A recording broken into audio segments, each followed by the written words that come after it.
راتوں میں جاگنا ہی نہیں ہے, راتوں میں گھومنا ہی نہیں ہے, پٹاخے یا جھریاں پھوڑنا توڑنا یہ نہیں ہے, اس میں خرافاتی یا بائک اسٹینڈ دکھانا یہ نہیں ہے, بلکہ اللہ تعالیٰ نے آپ کو وہ دین آپ کی حیات میں دیا ہے تو آپ اللہ اور اللہ کے رسول کو راضی کرنے کی کوشش کریں. مکمل ویڈیو مفتی سلمان اظہری صاحب سے سنیں اور اپنے ایمان اور اپنی آخرت کو سنواریں. ویڈیو دیکھیں. وقت کافی زیادہ ہو چکا ہے, بیان کرنے کا وقت نہیں ہے. اب جماعت کا وقت قریب ہو چکا ہے. چونکہ میں کافی دور سے آپ کے پاس آیا اور بیچ میں ٹریفک کے مسائل بہت زیادہ تھے. بہرکیف ہمارے حصے میں آج کے دن جتنا بھی وقت یہاں اللہ نے لکھا ہے اتنا ہم گزار کر کے جائیں گے انشاءاللہ. بس ایک بات عرض کرنا چاہوں گا کہ آج 15ویں شعبان المعظم ہے. ہماری زندگی کے سالوں میں سے ایک نئے سال کی شروعات ہے. حدیث پاک میں ملتا ہے کل کی رات اللہ تعالیٰ فرشتوں کو سارے معاملات تقسیم کر دیتا ہے, بندوں کے متعلق کیا کیا چیزیں سال بھر میں ہونے والی, اور فرشتوں کو سارے احکام بتا دیے جاتے ہیں. اس میں سے بسا اوقات ایسا ہوتا ہے کہ کسی کی موت لکھی گئی ہوئی ہوتی ہے اس سال, لیکن وہ بندہ شادی کی تیاریوں میں مصروف ہے.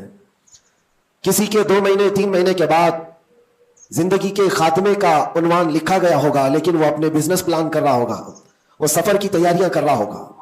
ہم میں سے بھی کسی کو معلوم نہیں کہ کل کی رات ہمارے لیے کیا حکم اللہ نے فرشتوں کو دیا ہے. اگر زندگی باقی ہے تو دعا کریں کہ اللہ تعالیٰ خیر و برکت والی زندگی عطا فرمائے, نیکیوں والی زندگی عطا فرمائے. اور ایک اہم بات جو آج سب جگہ گردش کر رہی ہوتی ہے, سرکولر ہوتی ہے, وہ یہ ہے کہ ہر بندہ اپنے اپنی غلطیوں کی معافی دوسرے سے مانگ رہا ہوتا ہے. اور یہ اس لیے بھی ہے کہ سب نے شاید یہ حدیث سنی ہوگی کہ ان بڑی راتوں میں اللہ تبارک و تعالی سارے بڑے گناہوں کو معاف کر دیتا ہے, لیکن چند لوگ ایسے ہیں جو ان راتوں میں بھی معاف نہیں ہوتے. ان میں سے ایک بندہ وہ ہے جو لوگوں کے تعلق کو ختم کرتا ہے, قطع تعلق کرنے والا. بھائیوں میں نفرت ہے, بھائی اور بہن میں نفرت ہے, باپ اور بیٹے میں نفرت ہے, رشتہ داریوں کو توڑا ہوا آدمی, اس کے لیے بھی کہا گیا اس رات میں اس کی بھی بخشش نہیں ہے. اور دوسری چیز یہ کہ جو ہم گناہ کرتے ہیں اس کی 2 قسمیں ہیں, 2 قسم کے گناہ ہیں. کچھ گناہ وہ ہیں جن کا تعلق صرف اللہ سے ہے, اللہ جب چاہے معاف فرمائے گا. شراب پیا, زنا کیا, غلط کاریاں کیا, جھوٹ بولا ہے, یہ سارے گناہ وہ ہیں جس کی معافی اللہ سے ڈائریکٹ کی لی جائے گی. اس کو کہتے ہیں حقوق اللہ. اللہ تعالیٰ کریم ہے, اکرم الاکرمین ہے, جب چاہے اپنے بندوں کو معاف فرما دے. لیکن کچھ گناہ ایسے ہیں جن کا تعلق بندوں سے ہے. کسی کا مال ہڑپ لیا ہے, کسی کا حصہ دبا لیا ہے, کسی کو گالی دیا ہے, کسی کو مارا ہے, یہ سارے وہ گناہ ہیں جن کا تعلق بندوں سے ہے. ان کو حقوق العباد کہا جاتا ہے.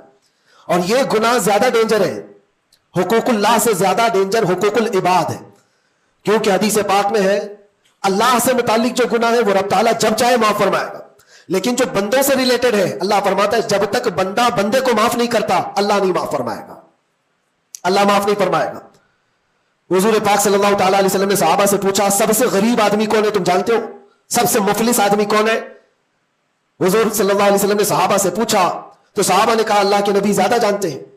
آقا کونین صلی اللہ علیہ وسلم فرماتے ہیں سب سے زیادہ غریب قیامت کے دن وہ نہیں جس کے پاس پیسہ نہیں, مال نہیں, نیکیاں نہیں, وہ نہیں, بلکہ میرے آقا فرماتے ہیں قیامت کے دن ایک بندہ ایسا ہوگا جس کی نمازیں بھی بہت تھی, صدقات و خیرات بھی بہت تھے, حج بھی کیا تھا, زکات بھی دیا تھا, عمرے بھی تھے, نفل عبادتیں بھی تھی, اس کی بہت نیکیاں لے کر کے آیا تھا. لیکن جس وقت وہ عدالت الہی میں پیش ہوا تو کئی لوگ کھڑے ہو گئے, ادھر سے ادھر سے آئے, رب تعالیٰ سے کہنے لگے مولا یہ نیک تو بہت ہے, نمازیں اس کی بہت ہے, حج بھی کیا ہے, عمرے بھی کیا ہے, لیکن میرے پیسے بھی دبا کر رکھا تھا. کوئی کہتا ہے کہ مولا میرا حق اس کے اوپر بنتا ہے, اس نے مجھے گالی دی تھی. کوئی کہتا ہے کہ مولا میرا بھی حق بنتا ہے, اس نے مجھے مارا تھا. کوئی کہتا ہے مولا میرا بھی حق بنتا ہے, اس نے میرے پیٹھ پیچھے مجھ سے چغلی کی تھی اور لڑانے کی کوشش کی تھی, میرا حق بنتا ہے اس پر. تو یہ سارے حق طلب کرنے والے بندے کھڑے ہو جائیں گے اس کے خلاف جو نیکوکار تھا. اللہ تعالیٰ فرماتا ہے تم لوگوں کو اس سے کیا چاہیے؟ سارے بندے کہتے ہیں مولا ہم تو گنہگار ہیں, نیکیوں کی کمی ہے, اس کے پاس نیکیاں زیادہ ہے, اس کی نیکیاں ہمیں دلا دے. اب عدالت الہی کا یہ فیصلہ سنو, اللہ فرشتوں کو حکم دیتا ہے اس کے پاس جتنی نیکیاں ہیں وہ ان سب میں تقسیم کرو, جتنوں کا حق اس نے دبا رکھا ہے سب میں اس کی نیکیاں بانٹی جائیں. جب فرشتے اس کی نیکیاں نکال نکال کر تقسیم کر رہے تھے, نیکیاں اس کی پوری ختم ہو گئی, حقداروں کا بھی حق پورا ہوا نہیں, کچھ اور بھی باقی رہ گئے تھے. وہ کہنے لگے مولا ہمارا بھی حق ہے اس کے اوپر, ہمارا بھی اس نے مال رکھا ہے. اللہ تعالیٰ فرماتا ہے اب اس کے پاس تو نیکیاں پوری ختم ہو گئی, تم چاہتے کیا ہو؟ وہ گنہگار تھے, وہ کہتے مولا ہم یہ چاہتے کہ ہمارے گناہ اٹھا کر کے اس پر ڈال دیں, ہمارا بوجھ تو کم ہو جائے. حکم ہوگا رب تعالیٰ کا کہ اس کے اوپر ان کا حق بنتا ہے, لہذا ان کے گناہ اٹھا اٹھا کر کے اس کے اوپر ڈالو.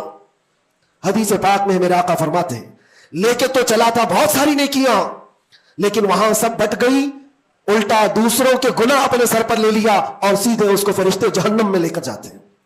یہ قیامت کے دن کا سب سے مفلس آدمی ہے, سب سے غریب. اسی لیے اے لوگوں, حقوق العباد میں کبھی گرفتار مت ہونا, دنیا میں کسی کا حق دبا کر مت رکھنا.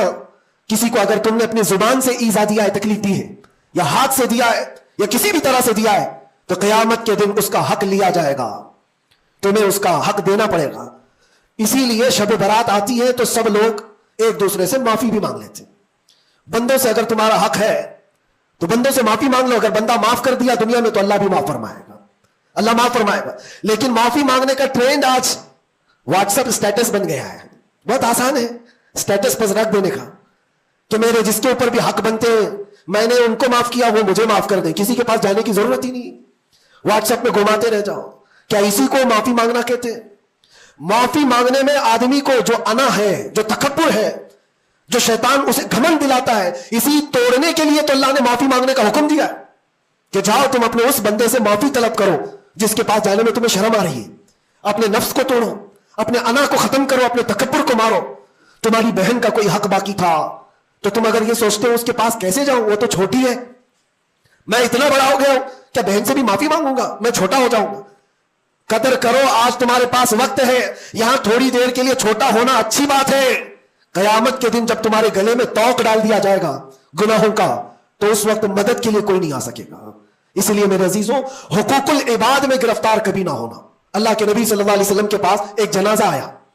حضور صلی اللہ علیہ وسلم جب جنازہ پڑھاتے تھے تو پہلے پوچھتے تھے اس پر کسی کا حق باقی ہے, کسی کا اس پر کوئی لینا دینا باقی ہے. جنازہ صحابی کا ہے. جب جنازے کے پاس کھڑے تھے تو ایک صحابی آگے بڑھتے اور کہتے یا رسول اللہ 2 درہم میرے اس کے اوپر باقی ہے اور یہ مر گیا, دیا نہیں مجھ کو, 2 درہم قرضہ اس کے اوپر میرا باقی ہے. حضور پاک صلی اللہ علیہ وسلم نے کیا فرمایا جانتے؟ صلو علی صاحبکم ولا اصلی علیہ, اے لوگوں تم چاہو تو اس کا جنازہ پڑھ لو, میں نہیں پڑھوں گا. حضور پیچھے ہٹ گئے. 2 درہم کا صرف قرضہ باقی تھا جن کا انتقال ہوا اور حضور نے فرمایا میں جنازہ نہیں پڑھوں گا. سوچو آج 2 درہم کا بوجھ بھی کتنا بڑا ہوتا ہے. جنازہ رکھا ہے, حضور پیچھے ہٹ گئے. پھر ایک کوئی صحابی آگے بڑھتے اور کہتے یا رسول اللہ صلی اللہ علیہ وسلم ان کی جانب سے ان کا قرضہ میں ادا کر دوں گا. حضور نے فرمایا کب تک ادا کرو گے؟ کہا کل کی مغرب سے پہلے پہلے میں ادا کر دوں گا. اللہ کے نبی نے ان سے وعدہ لیا اور اس کے بعد پھر اس صحابی کی نماز جنازہ پڑھائی. یہاں تو بہت سارے حقوق لے کر بیٹھے ہیں, وہ تو 2 درہم کی بات کر رہا ہوں. اسی لیے ہماری زندگی کا خاتمہ ہونے سے پہلے یہ حساب کتاب پہلے صاف کر لو. حاسبو قبل ان تحاسبو, اپنا حساب کلیئر رکھو اس سے پہلے کہ تمہارا حساب لیا جائے. اللہ کریم ہم سب کو کہنے سننے سے زیادہ عمل کی توفیق عطا فرمائے. رب تبارک و تعالی شعبان المعظم کے اس پاکیزہ مہینے کو ہم سب کے لیے نیکیوں والا اور خیر و برکت والا مہینہ بنائے. الہ العالمین قدیر و جبار خدا, جب تو نے رجب اور شعبان ہمیں دکھایا ہے تو رمضان تک ہماری زندگی عطا فرما. وآخر دعوانا الحمدللہ رب العالمین. السلام علیکم.